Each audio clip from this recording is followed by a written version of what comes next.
Բարձր դատարան, դատավարության հարգելի մասնակիցներ։ Անցած 5 օրերի դատաքննությունը աննախադեպ էր։ Ոչ միայն դիմող ուժերի քանակով, այլև ներկայացված ապացույցների, փաստերի ծավալի առումով։ Մի կողմից 7 ուժեր ներկայացնում էին բարձր դատարանին հիմնավոր, իսկ երբեմն չհերքվող փաստեր ընտրախախտումների վերաբերյալ, մյուս կողմից պետական իշխանության մարմինները կասկածի տակ էին դնում յուրաքանչյուր ներկայացված փաստ։ Ինչպես ի սկզբանե նշել էի բացատրությանս մեջ, պատասխանողն ասելու է. ապացուցեք, թե քանի ձայն է փոխվել, ապացուցեք, թե քանի ընտրող է փոխել իր ընտրությունը, ապացուցեք, որ առանց այդ խախտումների արդյունքը այլ կլիներ։ Այդպես էլ եղավ։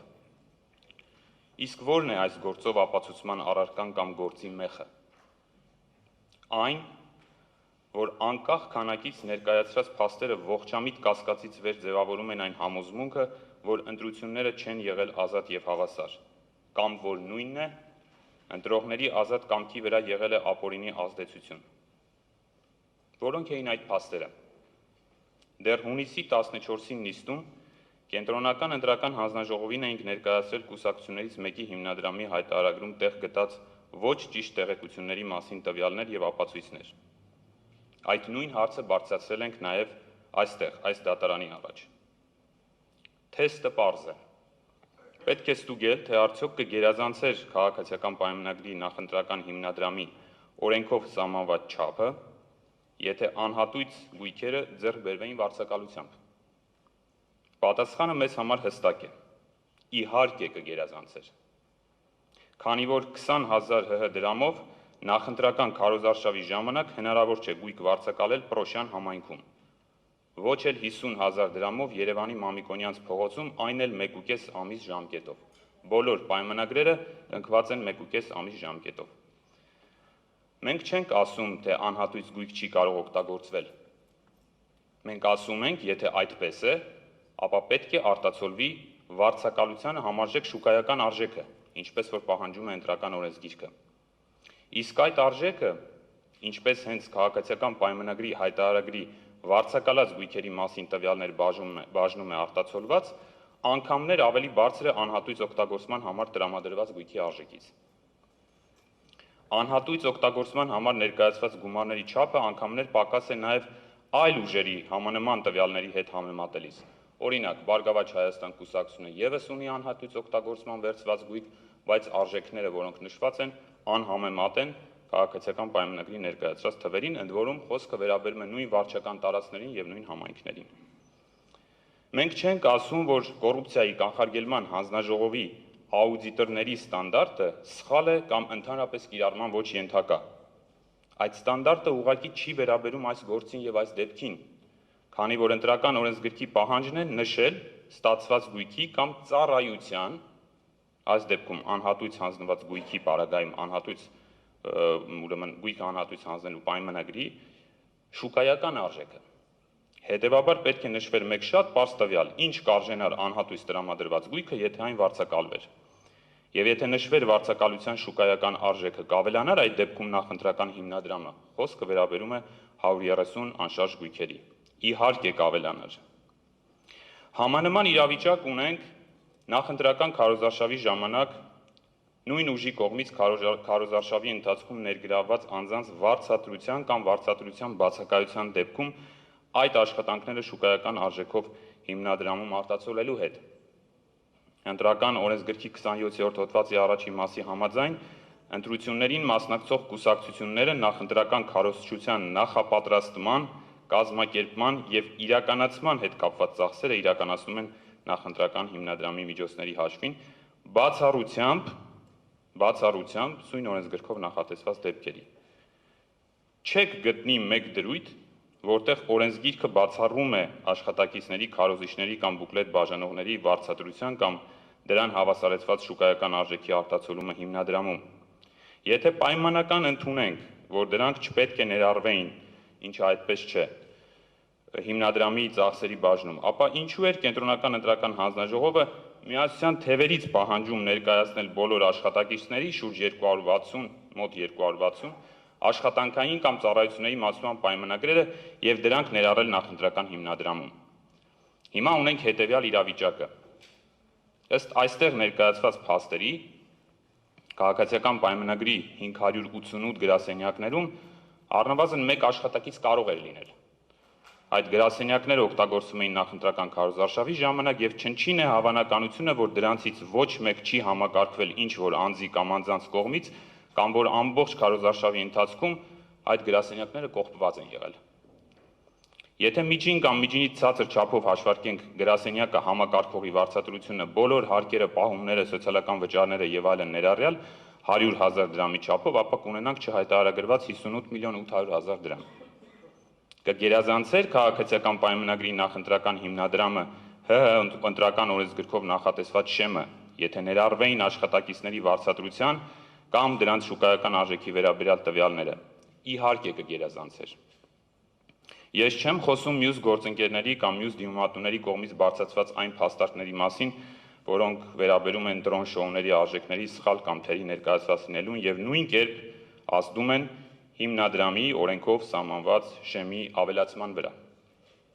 Ինչու ենք այսքան կարևորում վերը նշված փաստերը, բարձր դատարան։ Ժողովուրդը սահմանելով հավասարությունը եւ ազատությունը որպես ընտրությունների սկզբունք հստակ է եղել իր ցանկության մեջ։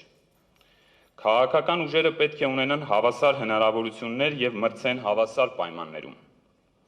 Հավասարության սկզբունքի բովանդակության մաս է կազմում հավասար պայմաններում նախընտրական քարոզարշավի իրականացումը։ Իսկ այդ պայմաններից մեկն էլ հիմնադրամի սահմանաչափն է, որը տվյալ դեպքում գերազանցվել է սույն գործով երրորդ անձի կողմից եւ կենտրոնական ընտրական հանձնաժողովը չի արձանագրել կամ բավարար կարողություն չի ունեցել պարզելու եւ հակազդելու այդ խախտմանը։ Ինչ տեղի կունենար, եթե քաղաքացիական պայմանագրի նախընտրական հիմնադրամում արտացոլվեին չհայտարարագրված կամ պակաս հայտարարագրված գումարները։ Ըստ ընտրական օրենսգրքի 27-րդ հոդվածի 3-ից 5-րդ կետերի կիրառման հերթականության, կենտրոնական ընտրական հանձնաժողովի դիմումի հիման վրա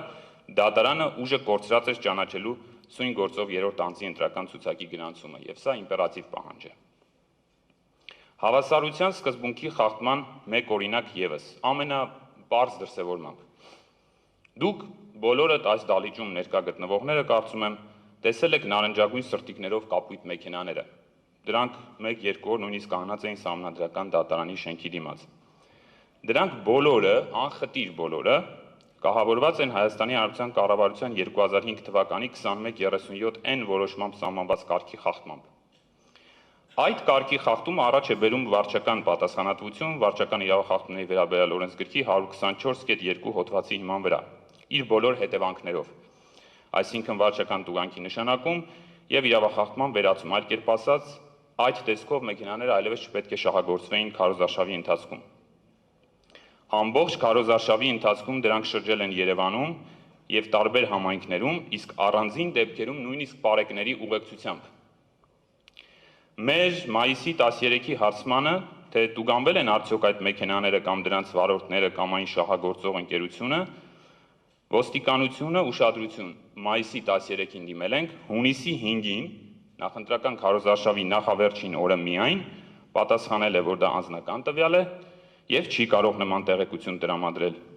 Ինչ վերաբերում է կառավարության որոշման խախտման հիմքով վարույթ հարուցելուն, ապա ոստիկանությունը կձեռնարկի միջոցներ իր լիազորությունների սահմաններում։ Արդեն քարոզարշավը ավարտվել էր։ Ի հակադրումը սրա մեր ուժի կողմից օգտագործվող տրանսպորտային միջոցների վարողների նկատմամբ կիրառվել են վարչական պատասխանատվություն քարոզարշավի ժամանակ, իբրև թե իմ կողմից քիչ առաջ հիշատակված կառավարության որոշման կանոնների խախտման պաստառապատում իրականացնելու եւ այդպես տրանսպորտային միջոցները վարելու համար այդ որոշումները մենք ստիպված ենք եղել բողոքարկել եւ վարույթները կարճվել են, այսինքն տուգանքները վարչական պատասխանատվության ենթարկելու որոշումները եղել են ակնհայտ անհիմն։ Ինչու պետք է նույն իրավական ակտով սահմանված կանոնները գործեն մեկ կուսակցության համար եւ ոչ մյուսի նկատմամբ։ Կամ ոստիկանությունը ցուցաբերի լոյալ վերաբերմունք այդ պահին իշխող կուսակցության նկատմամբ եւ ոչ իրավաչափ տուգանի ընդդիմությունը ներկայացնող ուժին։ Պետական բարձրաստիճան պաշտոնատար անձանց կողմից վախի մթնոլորտ ստեղծված լինելու Իրականությանը չհամապատասխանող տվյալներ հրապարակելու վերաբերյալ այս դահլիճում ներկայացված գրեթե բոլոր փաստերը խնամքով սրբագրվում էին երրորդ անձի կողմից։ Օրինակ, երբ բերվեց փաստարկ առ այն, որ գործող վարչապետը հայտարարել է, որ ընդդիմության ձայների 70%-ը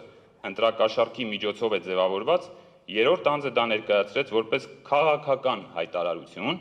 եւ պնդեց, որ իրենց իրավական դիրքորոշումը դա չէ։ Այլ կերպ ասած, կիրառվում էր մոտավորապես այս